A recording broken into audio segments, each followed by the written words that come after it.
جی ناظرین، بریک کے بعد آپ کو خوش آمدید کہتے ہیں. بات ہو رہی تھی ڈالر کی اڑان کی اور ماہرین سے ہم نے بات کی. ملک بوستان صاحب نے جو بات کی، اوریہ صاحب کے جو کیا وجوہات ہیں کہ جی افغانستان سے ملک کیا آ رہا تھا، کیا نہیں. ان کو ایک دم انٹرنیشنل پالیٹکس میں آ گئے تھے فارکس ریزرو سے نکلتے.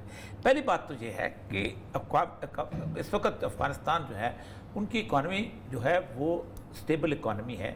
میں پرسوں ایک پروگرام میں بات کر رہا تھا اسی وجہ سے کہ یہ جو لوگ آپ چیچی چوچا کر رہے ہیں پوری دنیا میں کہ بھئی وہاں پر قحط آ رہا ہے، وہاں پر خوش وہ آ رہی ہے، اپنا لوگ غربت سے بھوک سے مر رہے ہیں، یہ 15 دن پہلے رپورٹیں موجود نہیں تھیں. 15 دن پہلے امریکہ تھا نا وہاں، طالبان کو آیا تھا بھی 1 مہینہ ہوا ہے، 1 مہینے میں طالبان نے گوداموں کو آگ لگا دی. وہ تو اس چکر میں کہہ رہے ہیں نا کہ ہر چیز آپ نے بند کر دی. نہیں کوئی بند دیکھیں میری بات، ڈالر سے کوئی نہیں کھاتا. ڈالر ہمارے ملک کے اندر تمام حکومتیں تو چلتی ہیں نا، نہیں چلتی. میں بتاؤں وہ بھی نہیں چلتی. پاکستان کے اندر 2 کروڑ 90 لاکھ جو ہیں یہ بینک کے کھاتہ دار ہیں. اس کا مطلب یہ ہے کہ 20 کروڑ لوگ باقی بینک میں نہیں جاتے. اسی بینک سے آپ انفلیشن کاؤنٹ کرتے ہیں، اسی بینک سے آپ ڈالر ریٹ کاؤنٹ کرتے ہیں، اسی بینک سے آپ قیمتوں کی تعین کی بات کرتے ہیں، اسی بینک سے آپ ایکسچینج ریٹ کا کاؤنٹ کرتے ہیں. یہ کتنے لوگوں کی بات کرتے ہیں آپ؟ 2 کروڑ 90 لاکھ کا. اور 20 کروڑ لوگوں کے اوپر نہ آپ میری اور آپ کی گفتگو کا کوئی اثر نہیں ہوتا. یہی وہ افغانستان کے بارے میں کر رہے ہیں اس وقت. اور افغانستان والے کہتے ہیں کہ بھائی ہماری اکانومی 5 سال میں چلی تھی. دیکھیں پوری کی پوری اکانومی جو ہے نا افغانستان میں، صرف اس وقت امریکنز کہتے تھے کہ ہم 16 اسکوائر کلومیٹر کے قیدی ہیں. ہم کابل کے 4 کلومیٹر میں ہیں، ہم 3.25 کلومیٹر اس کے ہیں کندھار کے ہیں، ہم ہرات شریف کے 1.5 کلومیٹر میں ہیں، ہم جلال آباد کے 2 کلومیٹر. 16 کلومیٹر کے قیدی تھے، باقی پورا افغانستان چلتا تھا. اسی 16 دیکھیں جس ملک کی غربت 3000 ارب ڈالر سے نہ ختم ہو اور 15 دن کے بعد وہ کہیں وہاں قحط آ رہا ہے، وہاں 85% لوگ بھوک سے مر جائیں گے وہاں. یہ تو رپورٹیں بڑی عجیب و غریب ہیں. میں آپ کو اپنے واقعہ بتاتا ہوں. میں ایم ڈی واسا تھا. ایم ڈی واسا کے دوران ہوا یہ کہ میں نے فلپین جانا تھا میٹنگ میں. تو میں نے ایک رپورٹ پڑھی اس میٹنگ جانے سے پہلے، اس پہ UN کی رپورٹ تھی صحیح، اور اس پہ خرچہ ہوا تھا $2 ملین کہ 1997 میں کوئٹہ میں پانی نہیں ہوگا اور کوئٹہ دنیا کے نقشے پہ شہر نہیں ہوگا. اچھا، مجھے چڑھ غصہ گیا. میں سیدھا وہاں میں کہا یہ رپورٹ تم نے $2 بلین خرچ کر دیا اور گیما ریس سروے ہوا اور تم کہتا ہو میں وہاں بیٹھا ہوں، میں کہتا ہوں اگلے 50 سال تک، میں 98 میں تھا، آج مطلب 30 سال بعد پانی ہے وہاں پر. تو یہ اس طرح کی رپورٹیں صرف ہوا کریٹ کرنے کے. دیکھیں اصل توجہ اس وقت دیکھیں ایک ہو رہا ہے. میں ایک اور بات بتاؤں. افغانستان والوں نے ایک بیان دیا ہے، انہوں نے کہا پوری دنیا ہمارے اوپر لگی ہوئی ہے، وہاں یہ ہو رہا ہے. ایک لڑکی جو ہے کب کہتی ہے کہ میں ابھی میڈیا میں سے نکل رہی ہوں، روتی ہوئی نکل رہی ہے، آپ میڈیا میں چلا رہے ہیں. دوسرا کہتا ہے آپ جا رہے ہیں کہ جی میں 1 بکرا پہلے آج کل ذبح کرتا ہوں، پہلے 10 بکرے ذبح کرتا تھا. او بھائی ابھی پاکستان میں لے جائیں نا آپ کو، تو پاکستان میں ہر بندہ کہا جی عمران خان کہنے سے پہلے میں 10 بکرے کرتا تھا، اب 1 بکرا کرتا ہوں. پہلے دنیا میں کرائسس پیریڈ پہ ایریا جو ہے اس وقت سیریا بنا ہوا ہے اور مسلم امہ جو ہے قتل. دیکھیں میں آپ کو پوری اس وقت رپورٹ آپ کو بتاتا ہوں. اس وقت وہاں پر شدید لڑائی ہے، 8 مختلف گروپس ہیں وہ کام کر رہے ہیں. ایک ایسٹیمیٹ کے مطابق اس وقت تقریباً ڈاکومنٹڈ ڈیتھ جو ہیں وہ 3,87,100 ہو چکی ہیں اب تک ہو چکی ہیں. ٹھیک ہے، اور 2,05,300 مسنگ ہیں. اس کے بارے میں بھی کہا جاتا ہے کہ یہ بھی تقریباً یہ ڈیتھ ہی ہے. ٹھیک، اور یہ مکمل طور پہ ان کو 1 کروڑ 30 لاکھ لوگ ڈسپلیسڈ ہو چکے ہیں، جن کے پاس کوئی گھر نہیں ہے، جگہ رہنے کی نہیں ہے. 62 لاکھ لوگ جو ہیں یہ شام کے اندر ڈسپلیسڈ ہیں اور باقی لبنان میں ہیں، اردن میں ہیں، ترکی میں. اب دیکھیں کس نے مارا، کوئی نہیں بول رہا. یعنی طالبان کے آپ گفتگو کرتے ہو. بشار الاسد کی حکومت کے بارے میں کہا جاتا ہے کہ اس نے 1,56,329 لوگوں کو قتل کیا یا مارا گورنمنٹ کی طرف سے. اپوزیشن فورسز کے بارے میں کہا جاتا ہے جن میں نصرت النصرہ اور یہ وہ اور کیا ہے جو چھوٹے گروپ ہیں سارے، سیرین آرمی جو ہے انڈیپینڈنٹ سیرین آرمی، جس میں انہوں نے 13,000 تک 34,996 لوگوں کو مارا. آئی ایس ایل کیا ہے وہ جو سپورٹ جو ہے انہوں نے اسلامک جو ہے وہ 13,996 لوگوں کو مارا. یہ تو ہو گیا اندر کی فائٹ ہے.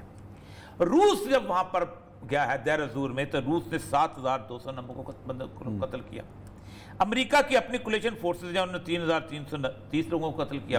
ترکی نے جب کبانی کے اندر واقعی جگہ پہ جرابلس میٹل کیا، ترکی نے 1,364 لوگوں. 2015 سے جب کرائسس 2011 سے شروع ہوا ہے، روس جو ہے وہ انڈر ہوا ہے 2015 سے بشار الاسد کو تمام سپورٹ دے رہا ہے، اور 3,87,000 لوگوں کی ڈیتھ میں سے 1,56,00,000 میں روس شامل ہے۔ ایران نے پورے امت سے زینبیون، فاطمیون، حزب اللہ، یمن کی فورسز کٹھے کر کے لوگ وہاں پر کٹے، عراق سے بھی، شام سے بھی، پاکستان سے بھی وہاں جا کے انہوں نے لڑنا شروع کیا ہے۔ ٹھیک ہے، امریکہ، برطانیہ اور فرانس نے کرد والوں سے مل کے ایک عجیب و قسم کا وہ ایک پتہ نہیں کیا ہے، آزاد آرمی جو ہے، حر شام وہ بنائی ہوئی ہے۔ سعودی عرب، اسرائیل اپنے طور پہ سپورٹ کر رہے ہیں ان کو کہ گروپوں کو پیسہ دے دے کے، ہر بات ان کے پاس وہ مین پاور تو اس طرح کی نہیں ہے، نہ اسرائیل اپنے بندے بھیج سکتا ہے، سعودی عرب پیسہ دیتا ہے اور گروپس کو انہیں جماعت النصرہ کو بھی دے رہا ہے، باقی ایک سعودی عرب کی جیش العمل ہے۔ یہ سارے کرائسس بنا ہوا ہے۔ اس کرائسس میں عثمان صاحب وہاں پر انسانی جان ارساں ہوئی ہے، روز بم پڑ رہے ہیں، روز لوگ مارے جا رہے ہیں۔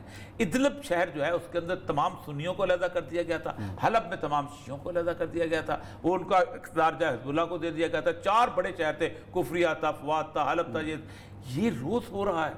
آپ کو انٹرنیشنل پریس میں نظر آتا ہے، آپ کو پاکستان ہر بندے کو، آج طالبان نے کھانا نہیں دیا کسی کو، آج طالبان کی جوتی نکل گئی کسی کی، آج طالبان کی مارکیٹ میں مٹن نہیں مل رہا، آج او بھائی تم اللہ کا خوف کرو، کچھ دیکھو دنیا میں کہاں کیا قتل کہاں کر رہے ہو تم لوگ، یعنی دنیا کی پوری توجہ آپ نے ہٹائی ہوئی ہے۔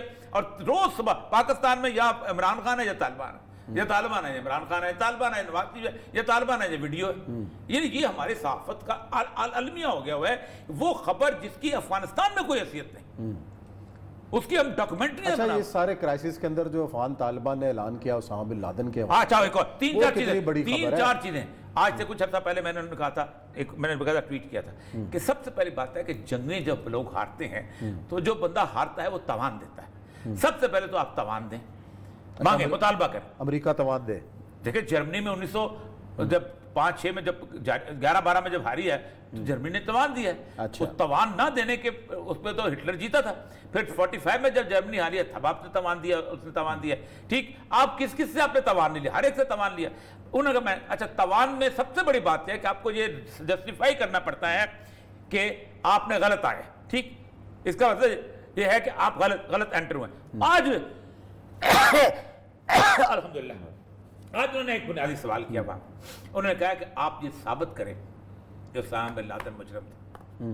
میں آپ کو بتاؤں آخری جب، اچھا یہ بات تو جو آخری میٹنگ ہوئی ہے اس میں بھی تو ہوئی تھی، اس میں ویڈیو لے کے آئے تھے نا امریکہ، یہ کیا یہ جو شواہد ہیں یہ امریکہ کے، مولا عمر نے یہ سوال کیا تھا کہ یہ جو ویڈیو میں 45 منٹ کی تم لوگوں نے ویڈیو دکھائی ہے اس کے مطابق امریکہ کسی عدالت میں اس کو سزا ہو سکتی ہے ایز ایویڈنس پیش کریں؟ تو انہوں نے کہا نہیں ہو سکتی۔ دیکھیں آپ اندازہ کریں کہ پاکستان کے کچھ جاہل ترین، جن میں کچھ خواتین بھی ہیں کچھ مرد اینکر بھی ہیں، ایک بڑی تھیوری پیش کرتے ہیں کہ امریکہ نے تو اپنا کام کر لیا، اسامہ بن لادن کو مارنا تھا مار لیا۔ او بھائی اسامہ بن لادن مرا تھا 2012 میں، اچھا 45 ملین روز پکوڑے تلتا تھا امریکہ وہاں، 45 ملین ڈالر جو ہے وہ وہاں اس نے برفی کی دکان کھولی ہوئی تھی، یعنی آپ اندازہ نہیں آپ اندازہ کریں کہ 2000 اس کے سارے سینیریو میں اتنے سال وہ 9 سال 11 سال مزید خرچہ کرتا رہا، تو اسامہ بن لادن کے بیٹے کو ڈھونڈ رہا تھا، اس کی روح کو ڈھونڈ رہا تھا کیا، لیکن پاکستان بہت بڑا کامیاب چلا گیا۔ دیکھیں ایک اور تھیوری پیش کی جا رہی ہے، وہ آپ نے بھی شاید پیش کی تھی اس سے پہلے کہ شاید امریکہ دوبارہ آنے کا چکر، امریکہ کے لیے راستے بہت، آج وزیر دفاع نے کہا ہے ان کے نہیں جی القاعدہ دوبارہ آ سکتی ہے، نہیں القاعدہ وہ کہتے ہیں، افغانستان القاعدہ وہ کہتے ہیں، لیکن ایک بات آپ کو بتاؤں، امریکہ کے لیے پہلے دنیا بہت آسان تھی، پہلے مشرف بیٹھا ہوا تھا، آپ نے پورا، وہ کہتا ہے that tenant, it was a nightmare for us of entering Afghanistan without the help of Pakistan, ہمارے لیے ایک ڈراؤنا خواب تھا کہ ہم افغانستان میں پاکستان کی مدد کے بغیر چلے جائیں گے، ٹھیک، پاکستان